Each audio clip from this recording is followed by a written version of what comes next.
Boa tarde, Diogo Fortunato Melo, essa banca de qualificação. Professora Juliana, professor Antônio, muito obrigado por participar dessa banca de qualificação do meu orientando Diogo. Agradeço também a participação de todos que estão aqui assistindo essa banca de qualificação. E quero primeiro passar a palavra, então, para o Diogo, para ele explicar sobre a sua dissertação, a metodologia utilizada, os capítulos, a conclusão, e também depois abrir a palavra para a professora Juliana para fazer seus eventuais questionamentos, seus apontamentos sobre a dissertação, e em seguida o professor Antônio Carlos na mesma linha. Ok, pessoal? Então o Diogo está com a palavra. Certinho, professor. Primeiramente, quero cumprimentar toda a banca, tá? Muito prazer a professora Juliana e a professor Antônio. Este trabalho foi incrível, está sendo incrível de ser realizado. Ele iniciou exatamente nas aulas do professor Rodrigo e iniciou com um questionamento ao estudar as agências reguladoras e tratar da captura. Seria possível evitar essa captura das agências reguladoras?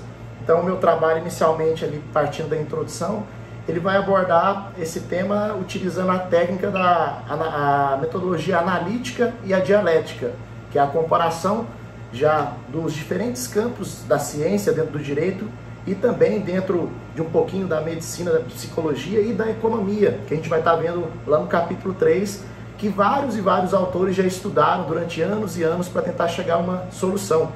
Eu sempre gosto de falar que lá na origem dos tempos sempre tem pessoas visionárias que vão captar o que vai acontecer no futuro. E uma dessas foi Max Weber, que foi um dos meus principais referenciais teóricos. Ele tem uma obra que foi muito importante para esse trabalho, que ele, na verdade, foi uma obra de 1921, que é quando ele fez um estudo sobre a política e a sociedade. Essa obra ela foi tão importante que em 1999 foi feita uma reedição e atualização. A principal ideia que eu quero trazer, sendo bem breve e sucinto, é que nessa obra o Max Weber fez uma previsão, não só na sociedade que ele estava, mas em todas as sociedades, que era uma consequência a longo prazo que ia acontecer.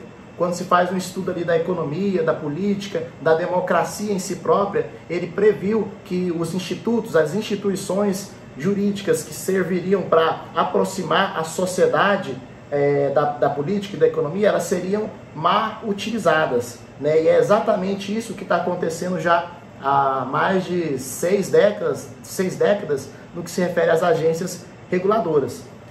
Um outro referencial teórico meu foi praticamente o pai da teoria das capturas, que foi o George Steger, de 1971. E ele também utilizou Max Weber nas suas teorias para explicar o que ia acontecer em relação à captura. Aqui, do ponto de vista nacional, eu achei importante também, conforme as solicitações do professor Rodrigo, fazer a junção desse tema com o nosso tema do direito constitucional econômico, Qual que é a relação? Então, aí, o primeiro capítulo eu coloquei em relação à Constituição Econômica Brasileira e a sua relação com o artigo 170 da Constituição. Qual que é a relação ali, qual que é a importância das agências reguladoras para a sociedade, demonstrando ali que elas vão estar atuando não só na regulação, mas no equilíbrio e na harmonia de todos os fatores, seja quais forem as agências reguladoras, a nível estadual, a nível federal. Então eu parti desse pressuposto. Também quis utilizar outros autores do nosso mestrado, como a professora Marina Farraco, o André Ramos Tavares e também o professor Tiago Lopes Matsutina, quando eles fazem o estudo da Constituição Econômica e mostrando que as próprias, por considerar uma Constituição aberta, uma Constituição ali material, nesse caso concreto, a própria regulação vai estar influenciando dentro de toda a ordem econômica brasileira. Então, o primeiro capítulo foi basicamente para explicar essa relação, para explicar também o referencial teórico, de onde que a gente ia estar partindo, e também para explicar para aquela pessoa que não tem nenhum conhecimento do que é uma agência reguladora, para entender ali os institutos. Ainda no capítulo 1, eu usei como referencial teórico a obra do professor Rodrigo, em seu mestrado e doutorado, que ele fez o estudo exatamente sobre os mercados econômicos, a forma que vai atuar os oligopólios e os monopólios, as concentrações de mercado, e a forma que isso vai estar influenciando, e aí foi uma junção, uma concatenação de ideias minhas, que eu parti do pressuposto para ver se ia ser isso mesmo. Se existiria alguma relação dessas concentrações de mercado com o tema das capturas, que me veio essa intuição, né? E aí eu fui partir para o estudo dos livros, né? Usei vários autores brasileiros também, como usei bastante a referência da Rebouças, também Fernando Eves. Foram obras que eu encontrei bastante sobre o tema da captura, direcionado para tentar solucionar um problema que é muito maior do que a gente pode perceber quando a gente começa a estudar sobre esse tema.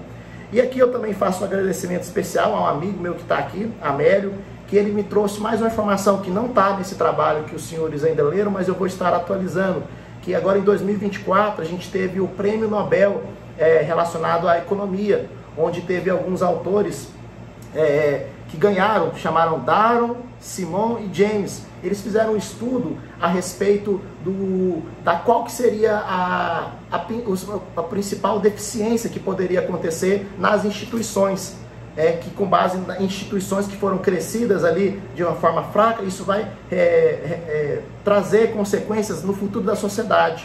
Foi feito esse estudo e eles ganharam esse prêmio Nobel. E trazendo isso para o nosso tema, já atualizando uma coisa que eu vou estar atualizando ainda para a qualificação, eu vou colocar essa comparação de sugestão do meu amigo, fazendo essa referência exatamente que como o Brasil ele foi crescido ali em uma sociedade que veio de Portugal, aquela relação de exploração, ficou isso enraigado no Brasil do jeitinho brasileiro. Mas só para não delongarmos demais, vamos partir então para o capítulo 2, onde nós entramos no estudo da captura. Mostramos o que é uma captura, qual que é a forma da captura, já que o trabalho se prestou a procurar soluções para evitar o problema da captura, então a gente partiu exatamente do problema para depois a gente procurar soluções, né? A gente entender como que a captura acontece. E para isso eu trouxe vários autores e exemplos de práticas que já foram elaborados. Eu trouxe o caso mais comum, né, para a gente partir de um pressuposto, que seria o caso da ANP, Agência Nacional de Petróleo, que a gente teve aquele caso grande do Petrobras, mas eu não quis entrar muito nesse tema para a gente não ficar batido. Eu trouxe o caso da Anatel, que foi estudado por Silvestre em 2023 e por Melos Freitas em 2016. Eles trouxeram um grande exemplo ali, onde essa empresa estava sendo capturada pelas empresas telefônicas, né? E onde tinha uma grande exploração das pessoas quando acabava o limite de franquia, começavam-se a cobrar sobressalente. Estava acontecendo uma captura e com a intervenção popular foi evitado e restabelecido, foi feita uma regulação coerente. Depois eu trago um exemplo muito bacana, no capítulo 2 ainda, depois de explicar todas as formas que eu não vou entrar muito aqui, relacionado ao que é a captura, a gente entrou no caso da Anvisa. A Anvisa aí que vai regular a alimentação, e Bard em 2016 estudou essa captura que estava acontecendo da Anvisa, que ainda acontece na verdade, né? Mas aqui ela está mais silenciosa, como todas as capturas são silenciosas. É como se fosse ali uma captura da própria energia para a qual a instituição foi instituída. A Anvisa estava sendo capturada exatamente por conta das influências das grandes empresas que trabalham com alimentação, que era relacionada com fast foods, essas coisas, e estavam limitando então a uma proibição que ia ter em propagandas, para não ter a correlação com crianças e isso não entrar no subconsciente delas. Então foi um estudo que foi feito e depois conseguiu-se reverter isso um pouquinho exatamente com a intervenção popular. E o mais bacana, o exemplo mais bacana que eu trouxe, que eu fiz um estudo a fundo, foi o da Anvisa, né, que é um problema assim, muito silencioso que acontece em todo mundo e todo mundo vai passar por isso ou já passou, que no caso refere-se à Agência Nacional de Saúde Suplementar, que ela se presta exatamente ao quê? Pegar os planos de saúde e fazer a regulamentação. Só que é uma captura muito silenciosa que acontece no caso da Anvisa, porque as empresas de operadoras de plano de saúde são muito fortes e conforme o tempo passa, as pessoas vão ficando mais velhas, elas começam a abusar dos planos de saúde, colocam situações estratosféricas, ou quando se precisa utilizar o plano de saúde, ali não está todas as coisas que o plano oferece, só na hora você vai descobrir, e aí já fazendo uma correlação com o direito civil, que é muito importante, do estado de lesão e estado de perigo, o que vai acontecer? A pessoa vai, na hora que precisar do plano de saúde, aceitar uma coisa muito maior do que seria necessária. Isso acontece a nível das pessoas de maior poder econômico, mas também a nível das pessoas de menos poder aquisitivo. No caso, quando tem aquelas promoções enormes de plano de saúde. Então é um problema estrutural. O mais importante de Bard foi que ele fez um estudo, matematicamente falando, para correlacionar onde que acontecia a captura. No caso, na política. A gente conseguiu trazer todas as formas que eu consegui encontrar, né, de como que a captura acontece. A captura ela vai acontecer exatamente quando aquela instituição, aquela autarquia federal que foi criada para proteger a sociedade, independentemente de qual área seja, que no caso a gente está falando da saúde, vai acontecer o quê? Ela vai ser capturada, ela vai servir a um propósito particular dos interesses econômicos, dos grupos de interesses econômicos que nós estudamos no capítulo 1, referente às lições do professor Rodrigo Cavalcante. Neste caso, aí então ela não vai se prestar ao fim social dela, ela vai estar sendo desviada e ela vai servir aos fins das grandes empresas, dos grandes grupos econômicos, que no caso do Brasil a gente tem uma coisa pior ainda, que é no caso quando eu trago a influência das autarquias com a política, no caso. Nesse caso da política, a gente tem o quê? Aqui nos estudos de Bard, de 2016, ele fez uma concatenação das ideias e um estudo prático na política, onde as grandes empresas faziam investimentos pesados ali na política e depois haveria, né, no caso, a gente fez até, ele fez um estudo no caso a nível federal da presidente na época, e depois haveria uma nomeação dos dirigentes dessas instituições para eles serem o que? Facilmente manipulados, facilmente controlados ali por questões de favores políticos. Isso é só uma das formas de captura. Existem as formas dos lobbies, onde tem uma troca de informações ali entre a instituição, entre a autarquia, que o Bard fez um estudo que a certo nível é positivo esse tipo de captura. O que acontece é que quando, no caso da ANS, como quem controla as informações de todos os planos de saúde é as próprias instituições de plano de saúde, o que acontece é que ela começa a reduzir as informações que passam para a Anvisa, ou para a Agência Nacional de Saúde Suplementar. Então o problema é muito mais estrutural e aí se torna uma coisa hercúleme fazer essa modificação de padrão, que a gente vê que não é só um problema, é um problema estrutural, já está em todas as escalas. E quando a gente faz um estudo mais afinco, aqui no meu trabalho eu limitei o tema para não ficar muito grande. Então eu fiquei aqui mais dentro do poder legislativo, dentro do poder executivo. Mas até em conversas com meu amigo Américo, que está relacionado com o trabalho dele, a gente discutindo, ele falou que no estudo dele, ele conseguiu compreender isso dentro do poder judiciário. Ali que tem toda uma relação também. Por isso que se trata de um poder, uma coisa estrutural, e vai ser muito bacana colocar essa questão do Prêmio Nobel da Economia e das relações das instituições fracas. E aí a gente entra no capítulo 3, que eu gostaria já de falar para os senhores que eu estou dedicando bastante a fazer um trabalho muito grande para depois se tornar um livro, para realmente ajudar a sociedade. Então, o trabalho que está no capítulo 3 aqui, ele ainda está pequeno, mas já é porque eu estou pegando mais e mais doutrinadores para a gente fazer um estudo bem grande. Mas eu já consegui reunir grandes informações de como poderia evitar. E eu vou começar com as lições do próprio André Ramos Tavares, aqui da nossa instituição, que nas aulas dele ele falou a primeira coisa que eu percebi: limitação. Limitação da recondução dos dirigentes dessas instituições. Porque a gente sabe que entra um, vai ficar 2 mandatos, que pode virar 8 mandatos. Então, o professor André Ramos Tavares, em conversas com ele em sala de aula, ele falou que poderia acontecer essa limitação da recondução, de forma a evitar a proliferação das ideias antigas, seria uma quebra de paradigma. E aí outros autores, eu trago as informações, trazendo da Bagatin e também da Marina Helena Rebouças, que sugeriam, por exemplo, a criação de análise de impacto regulatório. Toda vez que for acontecer uma medida, e eu sei que o que a gente está falando aqui é muito difícil, porque como são temas que estão dentro da Constituição, a gente teria de ter PECs constitucionais para modificar toda essa estrutura. Mas que, como a gente viu nos casos das outras capturas, com a pressão popular é possível, dando mais poder para o Ministério Público, dando mais poder para o Ministério Público Estadual. Então, essas limitações de impactos, como a gente acontece o impacto ambiental, seriam a mesma forma dentro do impacto regulatório. Outra forma, como a gente já falou aqui da proibição, em vez de ser só uma limitação, que tal uma proibição da recondução?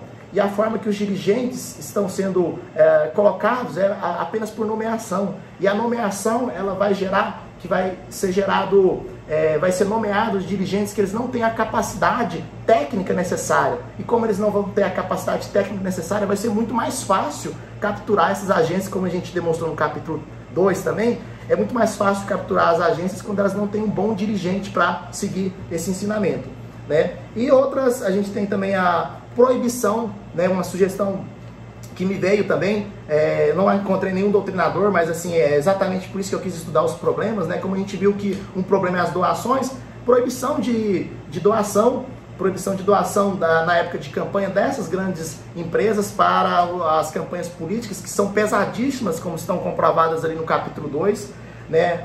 Também a regulamentação dos lobbies, que aqui não tem essa regulamentação ainda, está começando agora, parece, só que essa regulamentação é muito fraca, ela vai ter que ser muito forte para controlar, né? Ter uma regulamentação da forma da troca de informações entre o ente regulado e aquele que é o ente regulador. Também me veio também dar maior poder, que eu mencionei aqui, maior poder para o Ministério Público, maior poder investigativo para o Ministério Público e para o Ministério Público Estadual. E aí eu agradeço demais as colaborações do professor Rodrigo, que sempre trouxe informações novas. No caso, o professor Rodrigo é lá de São Paulo, trouxe informações das agências reguladoras que estavam sendo criadas e modificadas lá. E muitas delas negativas e outras positivas. Algumas positivas geraram ali maior consulta à população no estado de São Paulo e outras tiraram muito poder, no caso de uma agência nacional que está sendo discutida lá, que eu não vou me recordar, desculpem, de cor qual que é a lei estadual lá. Também me trouxe, já finalizando já o terceiro capítulo, em fase conclusiva, o período de quarentena, né?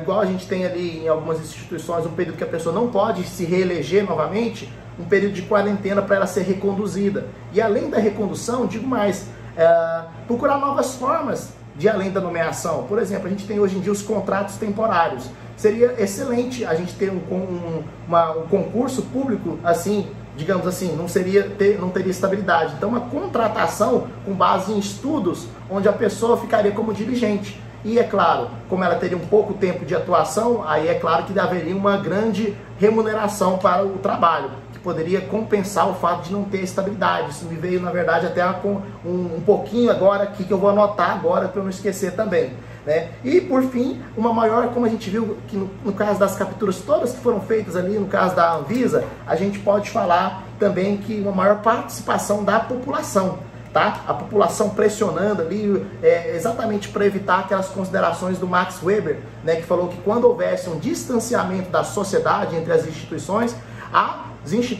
iriam servir para oprimir a sociedade, que é exatamente o que está acontecendo, né? As agências reguladoras que seriam prestadas exatamente para evitar, elas estão sendo mal utilizadas. A conclusão seria exatamente o capítulo 3, né? Que seriam as formas de evitar a captura das agências reguladoras.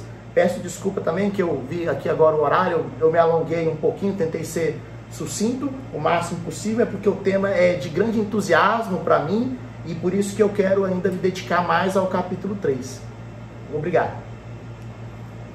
Muito obrigado, Diogo, pelas suas palavras, pelas suas considerações sobre a dissertação. Agora passo a palavra para a professora Juliana para tratar das eventuais questões que ela possa ter e críticas ao trabalho. A professora Juliana está com a palavra. Boa tarde a todos. Gostaria de agradecer ao professor Rodrigo pelo convite. É uma honra participar desses encontros, né, com os alunos, analisar trabalhos com temas tão ricos. E Antônio Carlos